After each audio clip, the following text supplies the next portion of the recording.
ओम सर्वस्वरूपे सर्वेशे सर्वशक्ति समन्विते भयेभ्यस्त्राहि no देवी दुर्गे देवी नमोस्तुते श्री गुरुभ्यो नमः हरि ओम। ಆತ್ಮೀಯ ಪ್ರಿಯ ಪ್ರೇಕ್ಷಕ ಮಿತ್ರರೇ, ನಿಮ್ಮೆಲ್ಲರ ಜೀವನ ಶುಭದಾಯಕ ಸಮೃದ್ಧಿದಾಯಕವಾಗಿರಲಿ ಅಂತ ನನ್ನ ಆರಾಧ್ಯ ದೇವಿ ಹೊರನಾಡು ಅನ್ನಪೂರ್ಣೇಶ್ವರಿಯ ಪಾದಗಳಿಗೆ ನಮಸ್ಕರಿಸ್ತಾ, ಪ್ರಿಯ ಪ್ರೇಕ್ಷಕ ಮಿತ್ರರೇ, ವಿಶೇಷವಾಗಿ ದುರ್ಗಾಷ್ಟಮಿ, ಆಯುಧ ಪೂಜೆ, ಮಹಾನವಮಿ ಹಾಗೂ ವಿಜಯದಶಮಿ ಈ ಮೂರು ವಿಚಾರದಲ್ಲಿ ಬಹಳಷ್ಟು ಕನ್ಫ್ಯೂಷನ್ ಮಾಡ್ಕೊಂಡಿದ್ದಾರೆ ಪ್ರತಿಯೊಬ್ಬರು ಕೂಡ.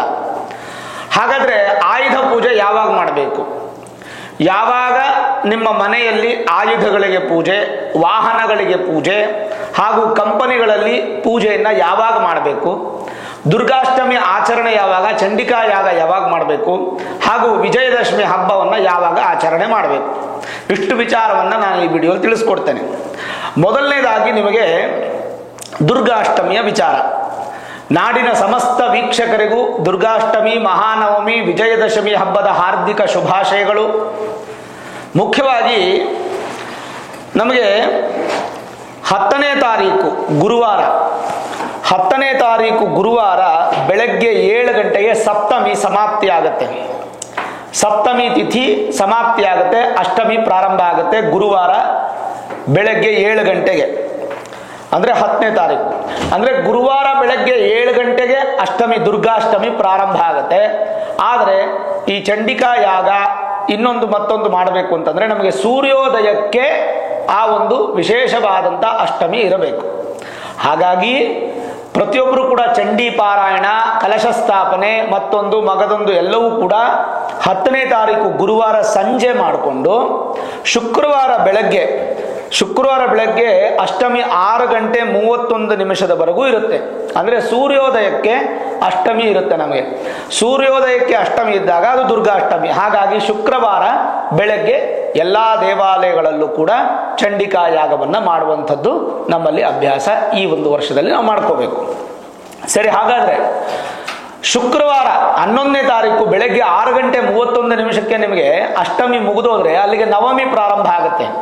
ನಾವು ಆಯುಧ ಪೂಜೆ, ವಾಹನ ಪೂಜೆ ಅಂದ್ರೆ ಗಾಡಿ, 2 ವೀಲರ್ 4 ವೀಲರ್ ಪೂಜೆ, ಮನೆಯಲ್ಲಿ ಪೂಜೆ, ಆಫೀಸಲ್ಲಿ ಅಥವಾ ನಮ್ಮ ಕೈಗಾರಿಕೋದ್ಯಮ ಜಾಗಗಳೆಲ್ಲ ಮಾಡುವಂಥದ್ದು ಏನಪ್ಪಾ ಅಂತಂದ್ರೆ ಈ ಆಯುಧ ಪೂಜೆಗೆ ನಾವು ಯಾವ ಒಂದು ಆಯುಧವನ್ನ ಬಳಸಿ ನಮ್ಮ ಒಂದು ಜೀವನವನ್ನ ಮಾಡ್ತೀವೋ ಆ ಆಯುಧ ನಮಗೆ ವರ್ಷ ಪೂರ್ತಿ ನಮಗೆ ಅನುಕೂಲವಾಗಿರಲಿ, ಆಯುಧ ನಮಗೆ ಸಹಕರಿಸಲಿ, ಆಯುಧದ ಆಶೀರ್ವಾದ ಸಿಗಲಿ, ಯಾವುದೇ ಏಟು ಬೀಳಬಾರದು, ಯಾವುದೇ ರಕ್ತ ಬರಬಾರದು, ಯಾವುದೇ ಅಂಗವೈಕಲ್ಯತೆ ಬರಬಾರದು ಅನ್ನೋ ಉದ್ದೇಶಕ್ಕೆ ಆಯುಧಗಳಿಗೆ ನಾವು ಕೊಡುವಂತಹ ಒಂದು ನಮಸ್ಕಾರ, ನಮನವನ್ನು ಸಲ್ಲಿಸುವಂಥದ್ದು. ಹಾಗೆ ವಾಹನಗಳಿಗೂ ಅಷ್ಟೇ, ವಾಹನಕ್ಕೆ ಯಾವುದು ಆಕ್ಸಿಡೆಂಟ್ಸ್ ಆಗಬಾರ್ದು, ವಾಹನದಿಂದ ಏನೋ ತೊಂದರೆ ಆಗಬಾರ್ದು, ಖರ್ಚು ಜಾಸ್ತಿ ಆಗಬಾರ್ದು, ಈ ಥರದ್ದೆಲ್ಲ ಯೋಚನೆ ಮಾಡಿ ನಮ್ಮಲ್ಲಿ ಹಿರಿಯರು ನಮಗೆ ಈ ಪದ್ಧತಿಯನ್ನು ಕೊಟ್ಟರು. ಹಾಗಾಗಿ ಶುಕ್ರವಾರ ಬೆಳಗ್ಗೆ 6 ಗಂಟೆ 31 ನಿಮಿಷಕ್ಕೆ ನವಮಿ ಶುರುವಾಗೋದ್ರಿಂದ ಶುಕ್ರವಾರದ ದಿನವೇ ನಾವು ವಿಶೇಷವಾಗಿ ಈ ಒಂದು ಮಹಾನವಮಿ ಆಯುಧ ಪೂಜೆಯನ್ನು ಮಾಡುವಂಥದ್ದು ಪದ್ಧತಿಯನ್ನು ಇಟ್ಕೊಂಡಿದ್ದೀವಿ. ಅವತ್ತಿನಿಂದನೇ ಪ್ರಾರಂಭ ಆಗುತ್ತೆ. ಅವತ್ತಿನಿಂದ ಪ್ರಾರಂಭವಾದರೆ ನಿಮಗೆ ದಶಮಿ ಅನ್ನುವಂಥದ್ದು ಯಾವಾಗಿದೆ, ದಶಮಿ ಬಂದು ನಿಮಗೆ ವಿಶೇಷವಾಗಿ ಶನಿವಾರದ ದಿನನೇ ನಿಮಗೆ ಪ್ರಾರಂಭ ಆಗ್ಬಿಡುತ್ತೆ. ಅಂದ್ರೆ ಶುಕ್ರವಾರ ಸಂಜೆ ನೀವು ಆಯುಧ ಪೂಜೆಯನ್ನು ಮಾಡ್ಬೋದು, ಶುಕ್ರವಾರ ಬೆಳಗ್ಗೆನೂ ನೀವು ಆಯುಧ ಪೂಜೆ ಮಾಡ್ಬೋದು. ಆದರೆ 12 ಗಂಟೆ ನಂತರವೇ ನೀವು ಮಾಡ್ಕೊಳ್ಬೇಕಾಗತ್ತೆ ವಾಹನ ಪೂಜೆ, ಆಯುಧ ಪೂಜೆ. ಇನ್ನು ಶನಿವಾರ ನಮಗೆ ದಶಮಿ ಅವತ್ತು ವಿಶೇಷವಾದಂಥ ದಿನ. ಶನಿವಾರ ದಶಮಿ ಇದ್ದು ನಮಗೆ ಅಕಸ್ಮಾತ್ ಮಾಡ್ಲಿಕ್ಕೆ ಆಗ್ಲಿಲ್ಲ, ಶುಕ್ರವಾರದ ದಿನ ನಮಗೆ ಮಾಡ್ಲಿಕ್ಕೆ ಆಗ್ಲಿಲ್ಲ, ಏನೋ ಆಯುಧ ಪೂಜೆ ಮಾಡೋಕ್ಕಾಗಿಲ್ಲ, ವಾಹನ ಪೂಜೆ ಮಾಡೋಕ್ಕಾಗಿಲ್ಲ, ಶನಿವಾರ ಮಾಡಬಹುದು, ಏನೂ ತೊಂದರೆ ಇಲ್ಲ. ಅಕಸ್ಮಾತ್ ಹೆಣ್ಣು ಮಕ್ಕಳು ಮಾಸಿಕ ಕರೆ ಎದುರು ಮಾಡೋಕ್ಕಾಗಲಿಲ್ಲ, ಅಥವಾ ನಿಮಗೆ ಏನೋ ಸಮಸ್ಯೆ ಇತ್ತು, ಏನೋ ತೊಂದರೆಗಳಿತ್ತು, ಮಾಡ್ಲಿಕ್ಕೆ ಆಗಲಿಲ್ಲ, ನೋಡಿ ದೀಪಾವಳಿವರೆಗೂ ನಾವು ಮಾಡ್ಬೋದು ಆಯುಧ ಪೂಜೆನ. ದೀಪಾವಳಿವರೆಗೂ ನಮಗೆ ಸಮಯ ಇರುತ್ತೆ. ಅಂದ್ರೆ ಒಟ್ಟು ನಮಗೆ 18 ದಿನ ಸಮಯ ಇರುತ್ತೆ ನಮಗೆ ಏನೋ ಈ ಒಂದು ಆಯುಧ ಪೂಜೆ ಮಾಡಲಿಕ್ಕೆ. ದೀಪಾವಳಿ ದಿನಾನೂ ನಾವು ಮಾಡ್ಬೋದು ಬೇಕಾದ್ರೆ, ಅಲ್ಲಿವರೆಗೂ ನಮಗೆ ಸಮಯ ಇರುತ್ತೆ. ಹಾಗಂತ ನಾವು ಆ ಸಮಯಕ್ಕೆ ಕಾರಣಾಂತರಗಳಿಂದ ನಿಮ್ಮ ಕೈಯಲ್ಲಿ ಶುಕ್ರವಾರ ಶನಿವಾರ ಮಾಡ್ಲಿಕ್ಕೆ ಆಗ್ಲಿಲ್ಲ, ಶುಕ್ರವಾರನೇ ಪ್ರಧಾನ ಶುಕ್ರವಾರ ಮಾಡೋಕ್ಕಾಗಲಿ ಅಂದರೆ ಒಂದು ಪಕ್ಷ ಶನಿವಾರ ಮಾಡಿ. ಶನಿವಾರ ಮಾಡ್ಲಿಕ್ಕಾಗಲಿಲ್ಲ ಅಂತಂದರೆ ಅಲ್ಲಿಂದ ನಿಮಗೆ ಖಂಡಿತವಾಗ್ಲೂ ದೀಪಾವಳಿವರೆಗೂ ಸಮಯ ಇರುತ್ತೆ. ಯಾವಾಗ ಬೇಕಾದ್ರೂ ಮಧ್ಯದಲ್ಲಿ ಮಾಡ್ಬೋದು ಅಥವಾ ದೀಪಾವಳಿ ಹಬ್ಬದ ದಿನಾನೇ ನೀವು ಮಾಡಬಹುದು. ಹಾಗಾಗಿ ಏನೂ ಭಯ ಪಡೋ ಅವಶ್ಯಕತೆ ಇಲ್ಲ, ಕನ್ಫ್ಯೂಷನ್ ಮಾಡೋ ಅವಶ್ಯಕತೆ ಇಲ್ಲ. ಎಲ್ಲರೂ ಶುಕ್ರವಾರನೇ ಮಾಡಬೇಕು, ಶನಿವಾರನೇ ಮಾಡಬೇಕು, ಗುರುವಾರನೇ ಮಾಡಬೇಕು, ಭಾನುವಾರ ಬೆಳಗ್ಗೆ 9 ಗಂಟೆ ಒಳಗೆ ಮಾಡಬೇಕು, ಹೀಗೆ ಹಲವಾರು ವಿಚಾರಗಳನ್ನು ತಿಳಿಸ್ತಾರೆ. ಯಾವುದ್ರ ಬಗ್ಗೆನೂ ತಲೆ ಕೆಡಿಸ್ಕೊಳ್ಳದೆ ನೆಮ್ಮದಿಯಾಗಿ ಶುಕ್ರವಾರದ ದಿನ ಆಯುಧ ಪೂಜೆ ಮಾಡಿ, ಆಗಲಿಲ್ಲ ಅಂದರೆ ಶನಿವಾರದ ದಿನ ಮಾಡಿ. ಖಂಡಿತ ಭಗವಂತ ನಿಮಗೆ ಒಳ್ಳೇದು ಮಾಡ್ತಾನೆ.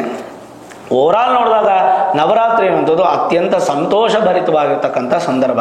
ಈ ಒಂದು ನವರಾತ್ರಿಯ ಒಂದು ವೈಬ್ರೇಷನ್ಸ್ ಅಂತ ಏನು ಹೇಳ್ತೀವಿ ಅಥವಾ ತರಂಗಗಳು ಅಂತ ಏನು ಹೇಳ್ತೀವಿ, ಅದನ್ನು ನೀವು ಅಲೈನ್ ಮಾಡ್ಕೊಬೇಕು. ಪ್ರಕೃತಿ, ಭಗವಂತನ ಮಂದಿರ ಹಾಗೂ ನಿಮ್ಮ ಶರೀರ.